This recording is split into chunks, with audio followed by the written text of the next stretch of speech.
Hello दोस्तों, स्वागत है आपका हमारे चैनल पर, जहां हम गैंगस्टर और क्राइम वर्ड से रिलेटेड वीडियोस लेकर आते रहते हैं।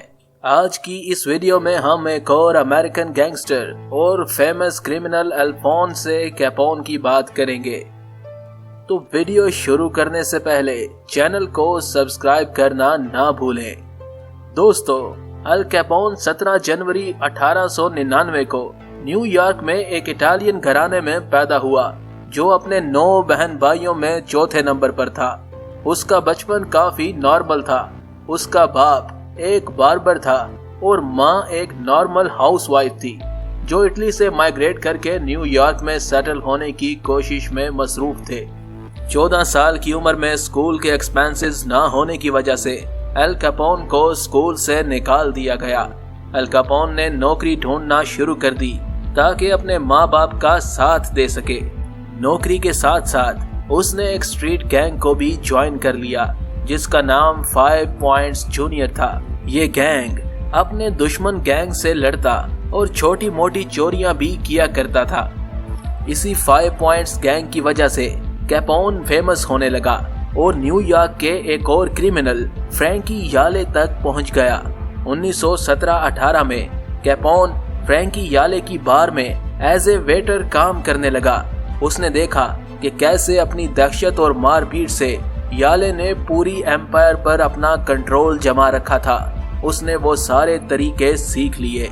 एक दिन बार में काम करते हुए कैपोन ने देखा एक टेबल पर एक लड़का और लड़की बैठे हैं।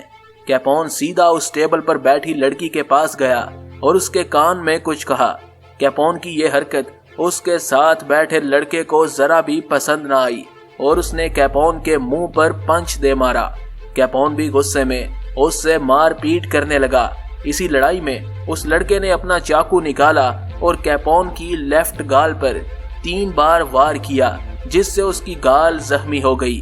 दोस्तों, जब जख्म बढ़ता है तो जो टिश्यू जख्म की खराब हो चुकी स्किन को दोबारा रिकवर करते हैं उनको स्कार्स कहा जाता है। क्योंकि कैपोन की गाल पर वो स्कार्स के निशान थे, इसीलिए उसका नाम स्कारफेस के नाम से फेमस हो गया। इस अटैक के कुछ ही अरसे बाद कैपोन की मुलाकात मैरी से हुई। कुछ अरसा डेटिंग के बाद दोनों ने शादी कर ली। शादी के बाद कैपोन का सिर्फ एक बच्चा हुआ जिसका नाम सोनी था। कैपोन जानता था कि वो अब क्रिमिनल वर्ल्ड में आगे बढ़ने वाला है, इसलिए उसने अपनी बिजनेस लाइफ और फैमिली लाइफ को बिल्कुल अलहदा रखा। लेकिन अच्छी फैमिली लाइफ के बावजूद कैपोन ने बहुत सी औरतों से नाजायज ताल्लुकात रखे जिसका हमेयाजा उसे आखिरी उम्र में भुगतना पड़ा। कैपोन सब कुछ छोड़कर शिकागो चला गया जहां इसकी मुलाकात क्राइम वर्ल्ड के एक और फेमस आदमी टोरियो से हुई। टोरियो याले से बहुत अलग आदमी था। याले मारपीट से अपनी दाग बिठाता था मगर टोरियो ने बेहतरीन प्लानिंग से अपनी क्राइम ऑर्गेनाइजेशन संभाल रखी थी। टोरियो का एक क्लब था जहां शराब और जुआ खेला जाता था। टोरियो ने कैपोन को उस क्लब का मैनेजर बना दिया। कैपोन ने अपने अच्छे काम से टोरियो की नजर में अपनी इज्जत बना ली थी। 1922 में टोरियो ने कैपोन को अपने गैंग में एक अच्छी पोजीशन पर रख लिया। 1923 में एक ईमानदार आदमी विलियम ई डेवर शिकागो का मेयर बन गया, जिसके बाद टोरियो के गैंग को खतरा होने लगा कि उनका धंधा कहीं बंद ना हो जाए। टोरियो ने डेवर को रोकने के लिए कैपोन को पहला टास्क दिया। कैपोन ने बड़ी चालाकी से सिटी के कुछ ऑफिसर्स को खरीद कर मेयर डेवर को फेल कर दिया और अपना गैंग बचा लिया। 1924 में कैपोन और टोरियो को अपने एक साथी डैन ओबेनियन पर शक हो गया कि वो उनके खिलाफ कोई साजिश कर रहा है, इसलिए कैपोन ने उसको कत्ल कर डाला। लेकिन डैन के दोस्त अब कैपोन और टोरियो से बदला लेना चाहते थे। दोनों उनके निशाने पर थे। जान के खतरे के कारण कैपोन ने अपनी सिक्योरिटी बढ़ा दी, लेकिन टोरियो ने इस तरफ ध्यान ना दिया। 12 जनवरी 1925 को टोरियो जैसे ही अपने घर से बाहर निकला, उस पर डैन के दोस्तों ने हमला कर दिया। वो शदीद जख्मी हो गया। टोरियो ने जख्मी हालत में मरने से पहले 25 मार्च 1925 में अपना गैंग कैपोन के हवाले कर दिया। टोरियो से सीखकर और अपनी अकल के साथ कैपोन एक सक्सेसफुल क्राइम बॉस बन गया था। उसके अंडर अब night clubs, bars, race tracks और डांस हॉल्स की भरमार थी। वो शिकागो शहर का बॉस बन चुका था। पूरे शिकागो में उसका चर्चा था क्योंकि वो क्राइम्स के साथ साथ लोगों की मदद भी किया करता था। इसीलिए उसे मॉडर्न डे रॉबिन हुड भी कहा जाने लगा, जो बड़े लोगों से पैसा चुराकर गरीबों में बांटा करता था। लेकिन अपनी जेनरोसिटी के साथ साथ कैपोन को कोल्ड ब्लडेड किलर के तौर पर भी जाना जाता था, क्योंकि उसने कई लोग अपने हाथों से कत्ल किए और 100 से ज्यादा लोगों को मारने के ऑर्डर्स भी दिए।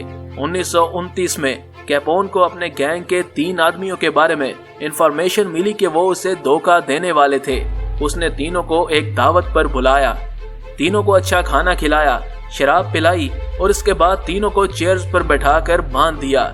उसने एक बेसबॉल बैट से तीनों के जिस्म की सारी हड्डियां एक एक करके तोड़ डाली और फिर उनके सर में गोलियां मारकर उनको कत्ल कर दिया। लोगों को मारने के अलावा जो बड़ा जुर्म कैपोन करता था वो था टैक्स चोरी। अरबों कमाता था लेकिन टैक्स नहीं देता था। कैपोन अब सरकार की नजर में आ चुका था। प्रेसिडेंट हार्बर हूवर ने कैपोन को अरेस्ट करने के ऑर्डर्स दे रखे थे।